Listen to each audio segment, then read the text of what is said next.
प्यार के सागर से मिलन करा रहे हैं। ஓம் சாந்தி. இன்றைய முரளியில் பாபா நமக்கு முக்கியமாக புரிய வைக்கிறாங்க. உயர்ந்ததிலும் உயர்ந்த படிப்பை பாபா கற்றுக் கொடுக்குறாரு. அவர் கொடுக்கக்கூடிய ஸ்ரீமத் படி நடந்து நீங்கள் தத்துவங்கள் உட்பட முழு உலகத்தையும் நீங்கள் தூய்மைப்படுத்தணுங்கிற. மேலும் பாபா சொல்கிறாங்க, இந்த நேரத்தில் தான் நீங்கள் முழு உலகத்திலையும் சுகம் சாந்தியை ஸ்தாபனை செய்து கொண்டே இருக்கிறீர்கள்ங்க. பாபா மேலும் சொல்கிறாங்க, தேகத்தை மறக்கக்கூடிய முயற்சி செய்யக்கூடிய உங்களுக்கு எந்த ஒரு பொருள் அவசியம் இல்லை அப்படின்னா எந்த ஒரு சித்திரங்களுக்கும் அவசியம் இல்லைங்கிறார். எந்த ஒரு ஃபோட்டோ சிலை இதுக்கெல்லாம் அவசியம் இல்லை. ஏன்னா நீங்கள் தன்னுடைய தேகத்தையே மறக்கக்கூடிய முயற்சி செய்கிறீங்க. அப்போ மற்றவர்களுடைய தேகத்தையும் மறக்கிறீங்க. தேக சம்பந்தங்களை அதையும் மறந்து ஆத்மான்னு புரிந்து கொண்டு என்னை நினைக்கணும்.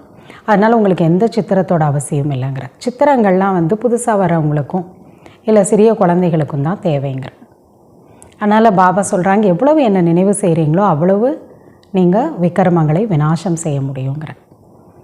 அதுக்காக தான் பாபா சொல்கிறாங்க, இப்போ நீங்கள் கர்ம போகம் கொஞ்சம் கொஞ்சம் இருந்தாலும், அதாவது நம்மளுடைய கர்ம கணக்கு வழக்குகள் சரீரத்தால் தவறான கர்மங்கள் செய்தனால நோய்கள் வருதுன்னா அதை நீங்கள் ரொம்ப குஷியாக லேசாக இருந்து கழிக்கணுங்கிற.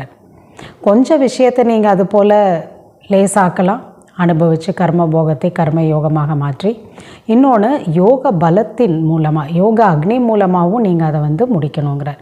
ஒரு சிலது லேசாக அனுபவித்து முடித்தாலும் ஒரு சிலது யோக அக்னியிலே நீங்கள் முடிக்கணுங்கிறார். அந்தளவுக்கு யோகாங்கிறது உங்ககிட்ட இருக்கணுங்கிறார். யோக சக்தி யோக பலம் இருக்கணுங்கிறார். மேலும் பாபா சொல்கிறாங்க, நீங்கள் எல்லாருமே இல்லற வாழ்க்கையில் தான் இருக்கணும். வேலை தொழில் இதெல்லாம் செய்து தான் தீரணும். ஏன்னா சரீர நிர்வாகத்துக்காக பணம் தேவை தான். ஆனால் அதெல்லாம் செய்தாலும் புத்தியானது என் ஒருவனை நினைவு செய்ய வேண்டும்ங்கிற. மேலும் பாபா எனக்கு சொல்கிறாங்க, இப்போ உங்களுக்கு ஞாபகம் இருக்கணும், நாம் வீட்டிலேருந்து வந்து 5000 வருஷம் ஆச்சு, நடித்து முடிச்சிட்டோம். திரும்ப இனிமையான வீட்டிற்கு நம்ம போகணும். அதனால் தந்தை மற்றும் வீட்டை நீங்கள் நினைவு செய்து கொண்டே இருக்கணுங்கிற. பாபா சொல்கிறாங்க, சொர்க்கத்திற்கு பாபாவோட குழந்தையானாலே போயிடலாம் கொஞ்சம் ஞானம் கேட்டாலே. ஆனால் உயர்ந்த பதவி அடையணும், அதுக்கேற்ற உயர்ந்த முயற்சியும் நீங்கள் செய்யணுங்கிற. கடைசி நேரத்தில் பலவிதமான குழப்பங்கள் இங்கே நடக்கும். சண்டை சச்சரவுகள் நடக்கும், இயற்கை சீற்றம், நிலநடுக்கம் எல்லாம் இருக்கும். ஆனால் அந்த நேரத்தில் உங்களுக்கு காட்சிகள் கிடைக்குங்கிறார். நமக்கு நான் என்ன பதவியை அடைய போகிறேன்.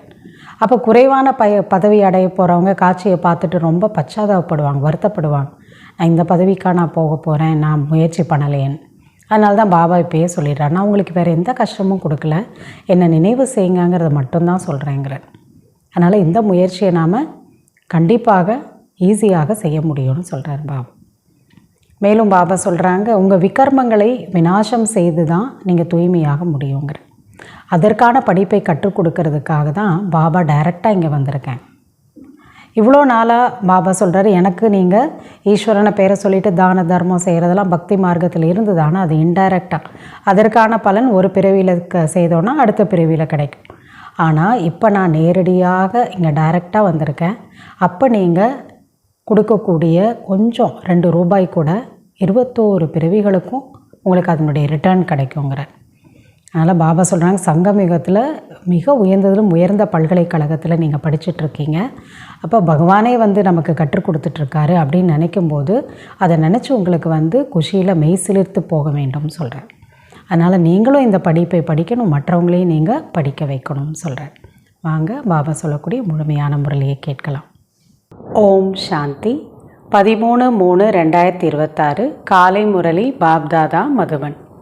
இனிமையான குழந்தைகளே, நீங்கள் ஸ்ரீமத் படி தத்துவங்களையும் சேர்த்து முழு உலகையும் தூய்மைப்படுத்தக்கூடிய சேவை செய்ய வேண்டும். அனைவருக்கும் சுகம் மற்றும் அமைதிக்கான வழியை கூற வேண்டும். கேள்வி: குழந்தைகளாகிய நீங்கள் தேகத்தை கூட மறக்கக்கூடிய முயற்சியை செய்கிறீர்கள். ஆகையால் உங்களுக்கு எந்த பொருள் தேவையில்லை. பதில்: சித்திரங்கள் தேவையில்லை. இந்த சித்திரத்தையே, அதாவது ஷரீரத்தையே மறக்க வேண்டும். அப்பொழுது இந்த சித்திரங்களுக்கு அவசியம் என்ன?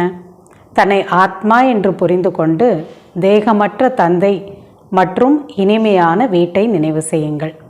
இந்த படங்கள் சிறு குழந்தைகளுக்காக, அதாவது புதியவர்களுக்காக தான். நீங்களோ நினைவில் இருக்க வேண்டும் மற்றும் அனைவரையும் நினைவு செய்ய வைக்க வேண்டும். வேலை முதலியவற்றை செய்தபடியே சதோ பிரதானமாக ஆகுவதற்கான நினைவின் முயற்சியில் இருக்கக்கூடிய பயிற்சியை செய்யுங்கள். பாடல் அதிர்ஷ்டத்தை விழிக்க செய்து வந்துள்ளேன். ஓம் சாந்தி. இனிமேலும் இனிமையான குழந்தைகள், இந்த வார்த்தையை கேட்டீர்கள். உடனே குஷியில் மெய் சிலிர்த்து போகியிருக்க வேண்டும். குழந்தைகள், எப்போ நம்ம கேட்டோமோ என்னுடைய அதிர்ஷ்டத்தை வெளிப்படைய வைத்து நான் வந்திருக்கேன், அதிர்ஷ்டம் இருக்கிறதுனால தான் நான் இப்போ பரமாத்மா கிட்ட வந்திருக்கேன், அவர் கிடச்சிட்டாருங்கும் போது குஷியில் மெய்சில் இருக்க வேண்டும்ங்கிற தனது சௌபாகியத்தை, சொர்க்கத்தின் அதிர்ஷ்டத்தை பெறுவதற்காக தான் இங்கே வந்துள்ளோம் என்று குழந்தைகள் அறிவீர்கள். இப்படி வேறு எங்குமே சொல்ல மாட்டார்கள். நாம் தந்தையிடமிருந்து சொர்க்கத்தின் ஆஸ்தியை அடைந்து கொண்டிருக்கின்றோம், அதாவது சொர்க்கத்தை உருவாக்குவதற்கான முயற்சியை செய்து கொண்டிருக்கின்றோம் என்பதை நீங்கள் அறிவீர்கள். சொர்க்கவாசியாக ஆவதற்காக மட்டுமல்ல, சொர்க்கத்தில் உயர்ந்ததிலும் உயர்ந்த பதவியை அடைவதற்காக முயற்சியை செய்து கொண்டிருக்கிறோம். சொர்க்கத்தின் காட்சியை காட்டக்கூடிய தந்தை நமக்கு கற்பித்து கொண்டிருக்கிறார். இந்த போதையும் குழந்தைகளுக்கு அதிகரிக்க வேண்டும்.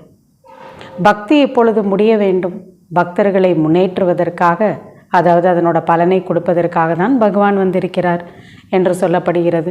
ஏனென்றால் ராவணனுடைய சங்கிலியில் எல்லோரும் மாட்டியிருக்கிறார்கள். அநேக மனிதர்கள், எனவே அநேக வழிகளும் இருக்கின்றது. அநேக மனிதர்கள்னால் ஒவ்வொருத்தருக்கும் ஒவ்வொரு வழி இருக்குது. நீங்கள் உண்மையை அறிந்து கொண்டீர்கள். அத்தனை வழிகளுக்கு நடுவில் பரமாத்மாவோட வழி என்னன்னு நாம் தான் தெரிஞ்சுக்கிட்டோங்கிற சிருஷ்டியினுடைய சக்கரம் அது அனாதியாக, அதாவது முதலும் முடிவும் இல்லாத விளையாட்டாக உருவாகி இருக்கிறது. இந்த நடிப்பு, அதாவது இந்த பிறப்பு இறப்பு இந்த சக்கரத்தில் வருவது, இது நடந்து கொண்டே தான் இருக்கும். இதையும் பாரதவாசிகள் புரிந்து கொண்டிருக்கிறீர்கள். நாம் ஆரம்பத்தில் புதிய உலகத்தில் வசிப்பவர்களாக இருந்தோம், இப்பொழுது பழையதாகிவிட்டது, அதனால் பழைய உலகத்தில் வசித்து கொண்டிருக்கிறோம். தந்தை சொர்க்கமாக புதிய உலகத்தை உருவாக்கினார். ராவணன் பிறகு அதை நரகமாக ஆக்கிவிட்டார்.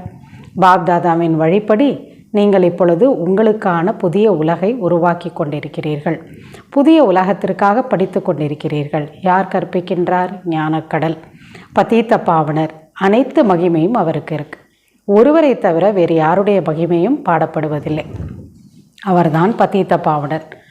நாம் அனைவரும் பதீத்தமானவர்களாக ஆகிவிட்டோம், அதாவது தூய்மை இல்லாமல் ஆயிட்டோம். தூய்மையான உலகத்தோட நினைவு யாருக்குமே இல்லை. இப்படி தூய்மையான உலகம் இருந்ததானே தெரியாது.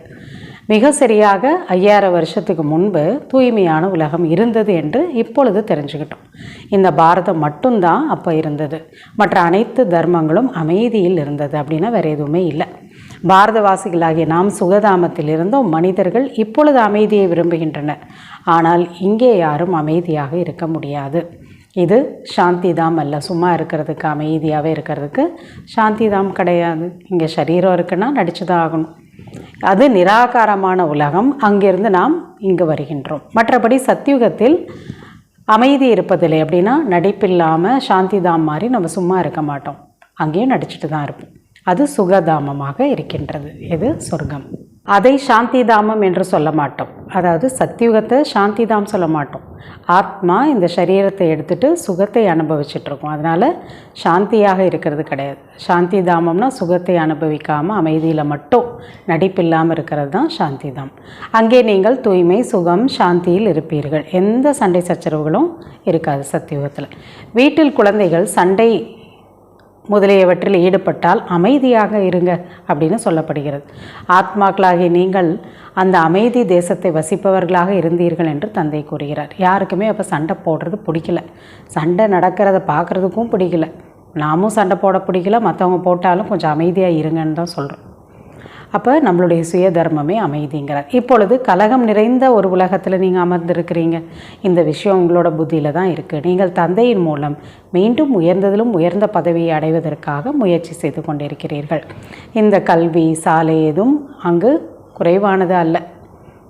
இங்கே இருக்கக்கூடிய இந்த படிப்பு எவ்வளோ உயர்ந்ததாக இருக்குது. இறை தந்தையோட பல்கலைக்கழகம் அங்கே படிச்சுட்ருக்கோங்கிறார். முழு உலகத்திலும் இது பெரியதிலும் பெரிய பல்கலைக்கழகம். இதில் அனைவரும் அமைதி மற்றும் சுகத்தின் ஆஸ்தியை பெறுகின்றனர். ஒரு தந்தையை தவிர வேறு யாருக்குமே மகிமை இல்லை. பிரம்மாவிற்கு கூட மகிமை கிடையாது. தந்தை தான் இந்த சமயம் வந்து ஆஸ்தியை கொடுக்கிறார். பிறகு சுகமே சுகம்தான். சுகமும் அமைதியும் கொடுக்கக்கூடியவர் ஒரு தந்தை மட்டுமே. அவருடையது தான் மகிமை ஆகும். சத்தியுகம் திரேதாயுகத்தில் யாருடைய மகிமையும் இருப்பதில்லை. அங்கே யாரையும் புகழெல்லாம் பாட மாட்டோம். அங்கே ராஜ்யம் நடந்து கொண்டிருக்கும். நீங்கள் ஆஸ்தியை அடைந்து விடுகிறீர்கள். மற்ற அனைவரும் சாந்தி தாமத்தில் இருப்பார்கள், முக்திக்கு போயிடுவாங்க. மகிமை வேறு யாருக்கும் கிடையாது. கிறிஸ்து தர்மத்தை ஸ்தாபனை செய்யலாம். கிரைஸ்ட் வந்தார், ஸ்தாபனை பண்ணார் கிறிஸ்டியானிட்டியை. அதனை செய்யவே வேண்டும். அது அவளோட ரோல். தர்மத்தை ஸ்தாபனை செய்கிறார், எனவே கீழே இறங்கி அவரும் வருகிறார். மகிமை என்னவாக இருக்கிறது? அவங்கவுங்க ரோலை நடிக்கிறாங்க. மகிமை ஒருவருக்கு மட்டும்தான். யாரும் இங்கேருந்து மேலே தூய்மையாகி யாரையும் கூட்டிகிட்டு போக முடியாது. அதனால் மகிமையெல்லாம் அவர் ஒருத்தருக்கு தான். அவரை தான் பதீத பாவனரே, லிபரேட்டர் அப்படின்லாம் சொல்லி கூப்பிடுறாங்க. அவருக்கு கிரைஸ்ட், புத்தர் முதலியவர்கள் நினைவில் வருவார்கள் என்பது கிடையாது. எனினும் கூட ஒரே ஒரு இறை தந்தை தான். அதாவது லிபரேட்டர் அப்படின்னு கூப்பிடும்போது, பதீத பாவனர்னு கூப்பிடும்போது யாருக்கும் கிரைஸ்ட், புத்தாலாம் ஞாபகம் வர்றதில்லை. இறைவன் அப்படின்னு தான் ஞாபகம் பண்ணுறாங்க. இறை தந்தையேன்னு சொல்கிறாங்க. அந்த ஒருவரை தான் நினைவு செய்கின்றனர். சத்தியுகத்திலோ யாருடைய மகிமையும் இருப்பதில்லை. அங்கே யாரும் யாருக்கான புகழும் பாடப்படுவது இல்லை.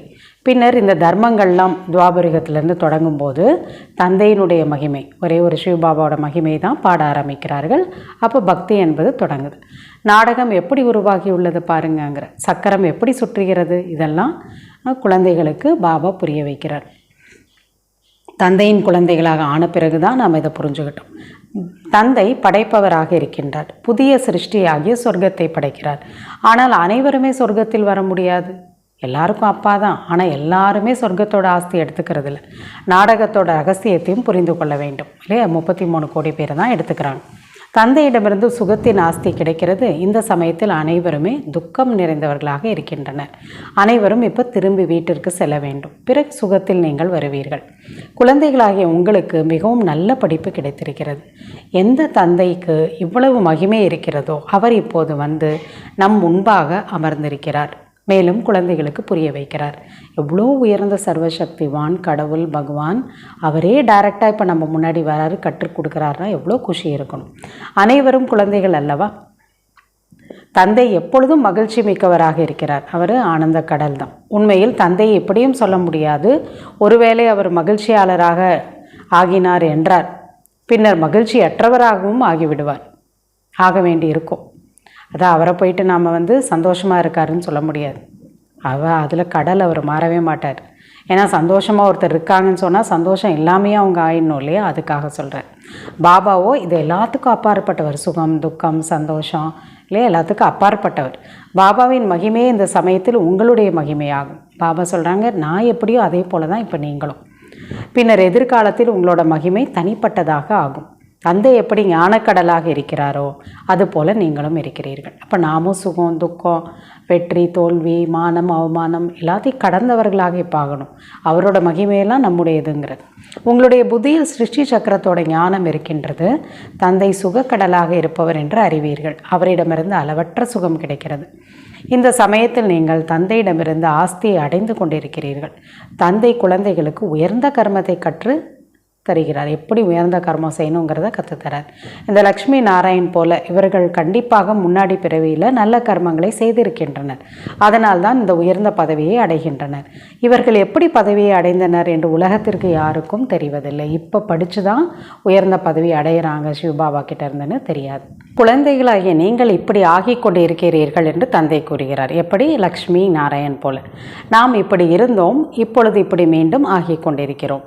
இதெல்லாம் உங்களுடைய புத்தியில் இருக்கிறது.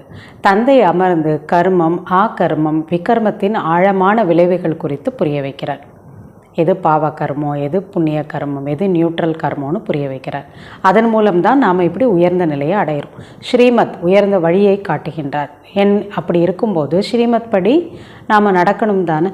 ஸ்ரீமத்தின் மூலம்தான் தத்துவங்களும் சேர்த்து, ஆத்மாக்கள் கூட தத்துவங்களும் சேர்த்து பாபா உயர்வாக ஆக்குகிறார். சத்தியுகத்தின் அனைத்துமே உயர்வானதாக இருக்கும். அங்கே எந்த சண்டை சச்சரவுகளோ இல்லை இயற்கை சீற்றங்கள், புயல், காற்று வீசுறது எதுவுமே அங்கே ஏற்படாது. அதிக குளிரும் இருக்காது, அதிக வெப்பமும் இருக்காது. அங்கே வசந்த காலம் மட்டும்தான் இருக்கும் இல்லையா? இந்த மாதிரி 4 காலம்லாம் இருக்காது. எப்பொழுதும் வசந்த காலமாக இருக்கும், சுகமாக. அங்கே நீங்கள் எவ்வளவு சுகமிக்கவர்களாக இருப்பீர்கள். இறைவன் மலர் தோட்டத்தை, அதாவது சொர்க்கத்தை ஸ்தாபனை செய்கிறார் என்று அவரே கூறுகின்றார். ஆக அதில் உயர்ந்த பதவியை அடைவதற்கான முயற்சி செய்ய வேண்டும் தானே. இவ்வளோ உயர்ந்த உலகம் இருந்ததுன்னா ஏன் நான் உயர்ந்த பதவி அடையக்கூடாது? தாய் தந்தையை பின்பற்றுங்கள் என்று எப்பொழுதும் பாடப்படுகிறது. இப்போ நம்முடைய தாய் தந்தை யார்? பிரம்மா பாபா மம்மா எவ்வளோ உயர்ந்த முயற்சி பண்ணியிருப்பாங்க, அவங்கள ஃபாலோ பண்ணுங்கள். தந்தையை நினைவு செய்வதன் மூலம் பாவ கர்மங்கள் அழியும். மேலும் பிறகு தந்தையுடன் ஆத்மாக்களாகிய நாம் சேர்ந்து செல்ல இருக்கின்றோம், கூடவே போகணும். ஸ்ரீமத் படி நடந்து அனைவருக்கும் வழிகாட்ட வேண்டும். எல்லைக்கு அப்பாற்பட்ட தந்தை சொர்க்கத்தை படைப்பவர். இப்பொழுது உலகம் நரகமாக இருக்கிறது. கண்டிப்பாக நரகத்தில் வந்துதான் அவர் சொர்க்கத்தோட ஆஸ்தியை கொடுத்திருப்பார். அதனால் இப்போ தான் கலியுக கடைசியில் அவர் வரணும். 84 பிறவிகளை முடித்து பிறகு நாம் சொர்க்கத்தில் முதல் பிறவியை எடுக்க வேண்டும். உங்களுடைய லட்சியம் குறிக்கோள் முன்னாடியே இருக்குது, என்னன்னு தெளிவாக இப்படி ஆக வேண்டும். அதான் பாபா லக்ஷ்மி நாராயண் அது போல் ஆகின்றோம் அப்படின்னு நமக்கு புரியுது. உண்மையில் இந்த படங்களோட அவசியம்லாம் உங்களுக்கு எதுவும் கிடையாது, புரிஞ்சிருச்சுன்னா போதுங்கிற. பக்குவம் இல்லாதவர்களாக இருக்கும்போது அடிக்கடி மறக்கக்கூடியவர்களாக இருக்காங்கன்னா அதனால் இந்த படங்கள்லாம் வைக்கப்பட்டிருக்கு. சிலர் கிருஷ்ணரோட படத்தை வைத்து கொள்கிறாங்க. கிருஷ்ணரை பார்க்காமல் நினைவு செய்ய முடிவதில்லை, பார்த்தா தான் நினைவு செய்யணும், அதனால் படத்தை வச்சுக்கிறாங்க. அனைவரோட புத்தியிலும் படங்கள் இருக்கின்றது. எல்லோரும் ஃபோட்டோ நினச்சி தான், அந்த சித்திரத்தை நினச்சி தான் அவங்க எல்லா பக்தியிலையும் செய்கிறாங்க. உங்களுக்கு அந்த சித்திரங்களோட அவசியம் எதுவும் இல்லை, உங்களுக்கு இல்லைங்கிறார். ஏன்னா நீங்கள் நம்ம உடலே சித்திரமே கிடையாது, ஆத்மா என்றதை புரிந்து கொள்கிறீர்கள். உங்களுடைய சித்திரத்தை மறக்க வேண்டும். நமக்கு இந்த சரீரத்தை மறந்து ஆத்மான்னு புரிஞ்சுக்கணும். பார்க்குறதுக்கு ஒன்றுமே இல்லை, எந்த சித்திரமும் இல்லை. அந்த சித்திரத்தை கடந்து போகணும் நாம். நீங்கள் இந்த சித்திரத்தை இந்த தேகத்துடன் சேர்ந்து அனைத்து தேக சம்பந்தங்களையும் மறக்க வேண்டும். தன்னுடைய தேகத்தையும் மறக்கணும், மற்ற தேக சம்பந்தங்கள் அப்படின்னா அவர்கள் தேகத்தையும் மறக்கணும். நீங்கள் ஒரு பிரியதர்ஷனிகள் என்று தந்தை கூறுகிறார். என்னை நினைவு செய்தபடி இருந்தீர்கள் என்றால் உங்களுடைய அனைத்து பாவகர்மங்களும் அழிந்துவிடும் என்று பிரியதர்ஷனாகிய தந்தை கூறுகிறார். இந்த சரீரத்தை விடும்போதுதான் நாம் இந்த பழகிய உலகை விட்டு தந்தையிடம் செல்கின்றோம் என்று புரிந்து கொள்ளும்படியான நிலை இருக்க வேண்டும். நாம் இந்த பழைய உலகத்தை விட்டு நம்ம பாபா கிட்ட போகிறோம், இந்த புரிதல் இருக்கணுங்கிற. 84 பிறவி முடிஞ்சிடுச்சு, இப்பொழுது நாம் போக வேண்டும். என்னை நினைவு செய்யுங்கள் என்று பாபா கட்டளை கொடுத்திருக்கிறார். தந்தை மற்றும் இனிமையான வீட்டை நினைவு செய்யுங்கள், இது மட்டும் பண்ணுங்கங்கிறார். இது என்னோட கட்டளை. அப்பாவை நினைங்க, வீட்டை நினைங்க. நான் ஆத்மா சரீரமின்றி இருந்தேன், பிறகு இங்கே நடிப்பதற்காக சரீரத்தை தாரணை செய்தேன். இதெல்லாம் உங்கள் புத்தியில் இருக்குது. நடிப்பை நடித்து நடித்து தூய்மை இல்லாமல் ஆகிவிட்டோம். இந்த சரீரம் பழைய செருப்பாக இருக்கிறது. ஏன் பழசுங்கிறார் பாபா? அது மேலே வெறுப்பு வரணும். ஆத்மா தூய்மையாகி கொண்டிருக்கிறது. தூய்மையான சரீரம் இங்கே கிடைக்க வாய்ப்பே இல்லை. ஆத்மா தூய்மையாயிடுச்சுன்னா அங்கே போய் தான் நமக்கு புதிய தூய்மையான உடல் கிடைக்கும். இப்பொழுது ஆத்மாக்களாகிய நாம் வீட்டிற்கு திரும்பி செல்ல இருக்கின்றோம். முதலில் அங்கே வந்தவனை இளவரசன் இளவரசியாக ஆக போகிறோம். பிறகு சுயம்பரத்திற்கு பின்பு லக்ஷ்மி நாராயணாக ஆகப் போகிறோம். ராதா கிருஷ்ணன் யார் என்பது மனிதர்களுக்கு தெரியாது. இதெல்லாம் பிரம்மா பாபா நினைவு செய்கிறார். நான் இப்படி ஆக போகிறேன், அதுக்கப்புறமா இப்படி ஆக போகிறேன். இருவருமே ராதாகிருஷ்ணன் வேறு வேறு ராஜ்யத்தை சேர்ந்தவர்களாக இருப்பார்கள். பிறகு அவங்களுக்கு அந்த 40 வயசு ஆகும்போது சுயம்பரம் நடக்கிறது. குழந்தைகளாகிய நீங்கள் காட்சியில் சுயம்பரத்தை பார்த்திருக்கிறீர்கள். நம்ம தாதிகள்லாம் பார்த்துருக்காங்க, பாபா காட்டியிருக்கார். ஆரம்பத்தில் நிறைய காட்சிகள் கிடைத்து கொண்டிருந்தன. ஏனென்றால் பாகிஸ்தானில் உங்களை மகிழ்ச்சியுடன் வைத்துக் கொள்வதற்காக இந்த நடிப்பு அனைத்தும் நடந்து கொண்டிருந்தது. இதுக்கான பார்ட் இருந்தது. பாபா அப்போ அதுவும் ஒரு ட்ராமாவில் இருக்குது. குழந்தைங்களை சந்தோஷப்படுத்துறதுக்காக நிறைய காட்சிகள்லாம் காட்டிகிட்டு இருந்தார். பாபா சொல்கிறாங்க, அப்போ அந்த நேரத்தில் கடைசி நேரத்தில் என்ன ஆகும்? நிறைய குழப்பங்கள் வரும். பாபா சொல்கிறாங்க, கடைசி நேரத்தில் எவ்வளோ குழப்பங்கள் வரும், நிலநடுக்கங்கள் வரும், உங்களுக்கு காட்சிகள்லாம் கிடைத்தபடியே இருக்கும். கடைசி நேரத்தில் என்ன நடக்கும்னு சொல்கிறார் பாபா. நிறைய சண்டை சச்சரவுகள் நடக்கும், இயற்கை சீற்றங்கள், நிலநடுக்கம்லாம் ஏற்படும். ஆனால் அதுக்கு நடுவில் உங்களுக்கு காட்சிகள் கிடைச்சபடி இருக்கும். நாம் என்ன பதவியை அடைய போகிறோம் இதெல்லாம் தெரிஞ்சிருவோங்கிறார். பிறகு யார் அதனால் குறைவாக படித்தாங்களோ அவங்களுக்கு வருத்தம் ஏற்படும். நம்ம இந்த பதவிக்கு தான் போக போகிறோமா?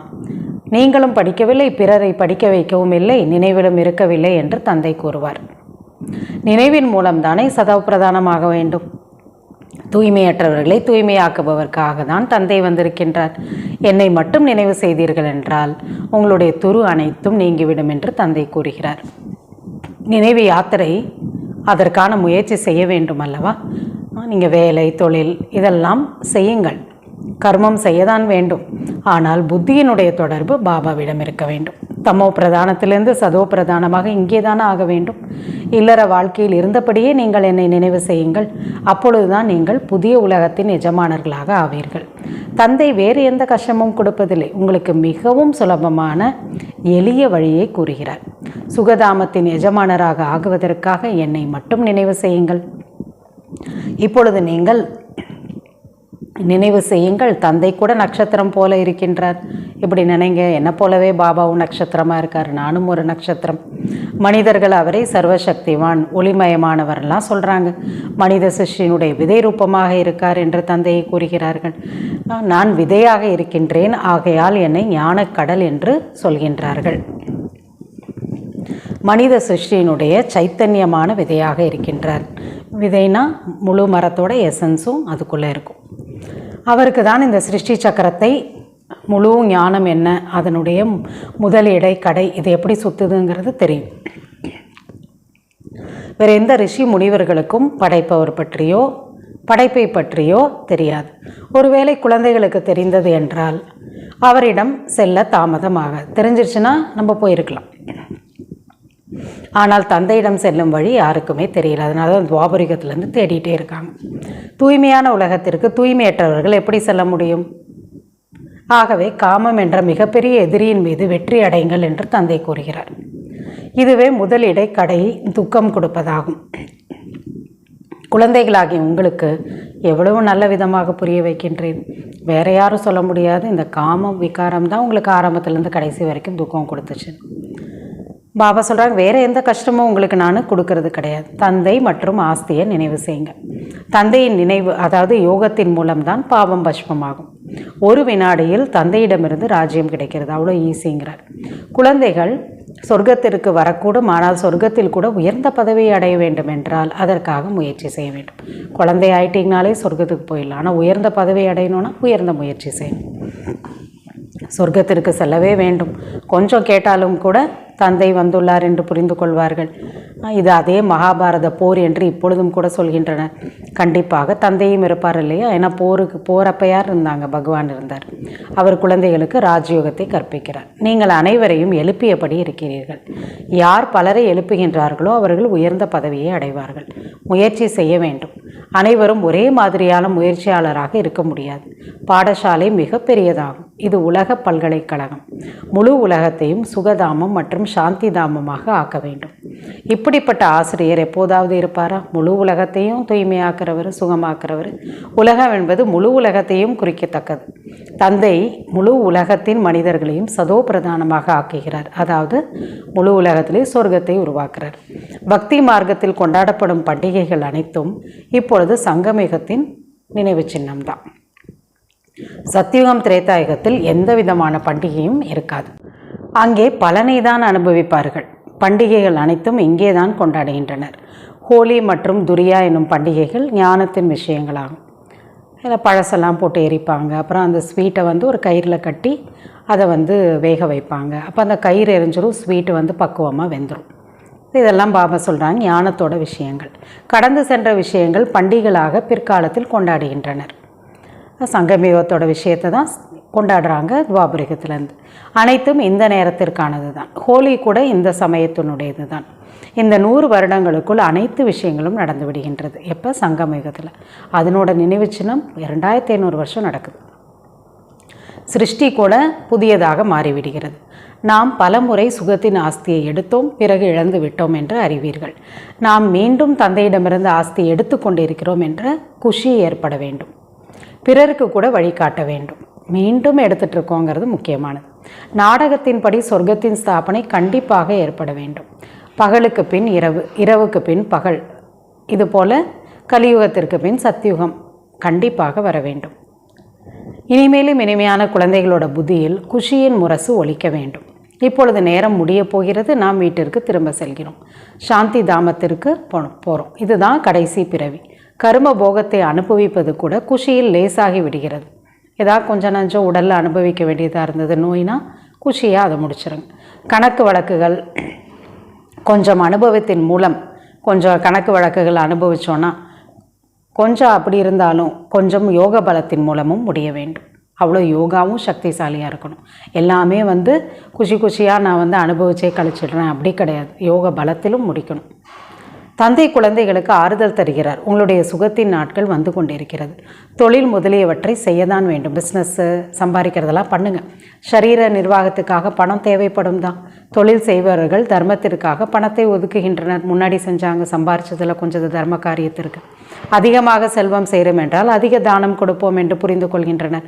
சிலர் 2 பைசா கூட கொடுக்கின்றனர். அதற்கு ஈடாக 21 பிறவிகளுக்கு நிறைய அவர்களுக்கு கிடைத்து விடுகிறது பாபா கிட்ட கொடுக்கும்போது.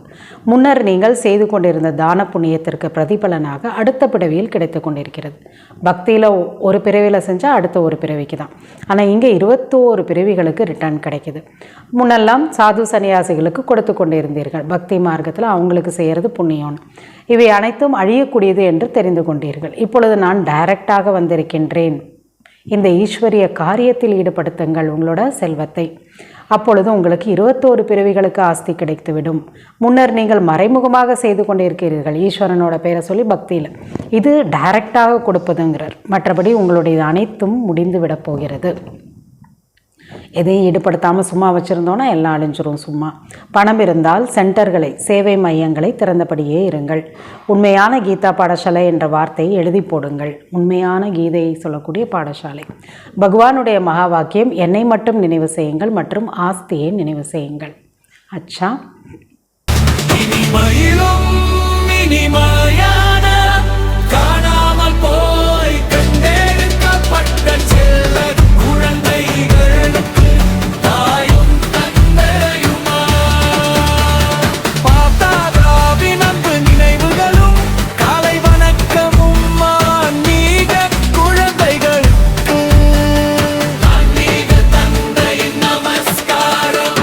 தாரணைக்கான முக்கிய சாரம்.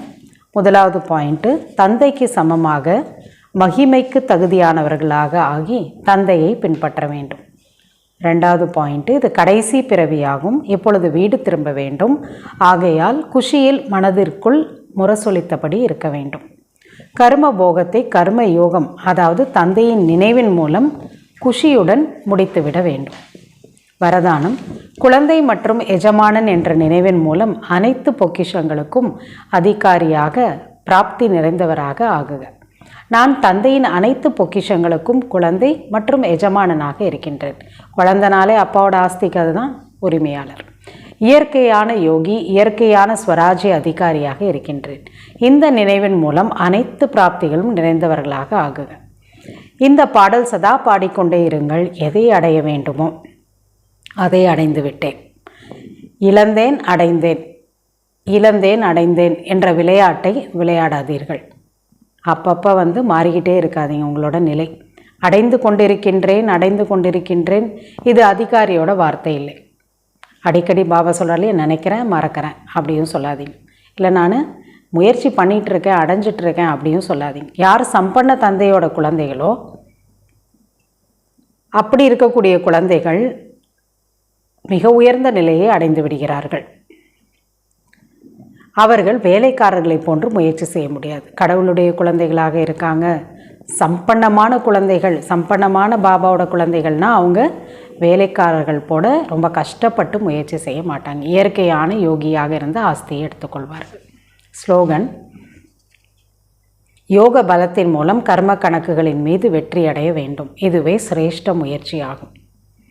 கஷ்டம் அனுபவித்து முடிக்கக்கூடாது. யோக பலத்தின் மூலமாகவே லேசாக முடிச்சிடணும். அவ்யக்த இஷாரா, நிச்சயத்தின் அஸ்திவாரத்தை உறுதியாக்கி சதா பயமற்றவராக கவலையற்றவராக இருங்கள். அனைத்தையும் விட முதலில் தன் மீது நம்பிக்கை வேண்டும். பாபா மேலே நம்பிக்கை இருக்கும், தன் மேலே முதல்ல நம்பிக்கை இருக்கணுங்கிற. பிறகு பாப் தாதா மற்றும் பிராமண குடும்பத்தின் அனைத்து ஆத்மாக்களிடம் நம்பிக்கை உரியவர்களாக ஆக வேண்டியிருக்கிறது. பாபாக்கும் நம்பிக்கையானவர்களா, பிராமண பரிவாரத்துக்கும், அதுவும் முக்கியங்க. எந்த அளவிற்கு நம்பிக்கைக்குரியவர்களாக நிச்சய புத்தியுடையவர்களாக ஆகி காரியத்தை செய்வீர்களோ வெற்றி அடைந்தே தீர்வீர்கள். நம்பிக்கைக்குரியவராக ஆகுவதன் மூலம் ஒவ்வொரு காரியம், ஒவ்வொரு சங்கல்பம், ஒவ்வொரு வார்த்தையும் சக்திசாலியாக இருக்கும். அச்சா, ஓம் சாந்தி.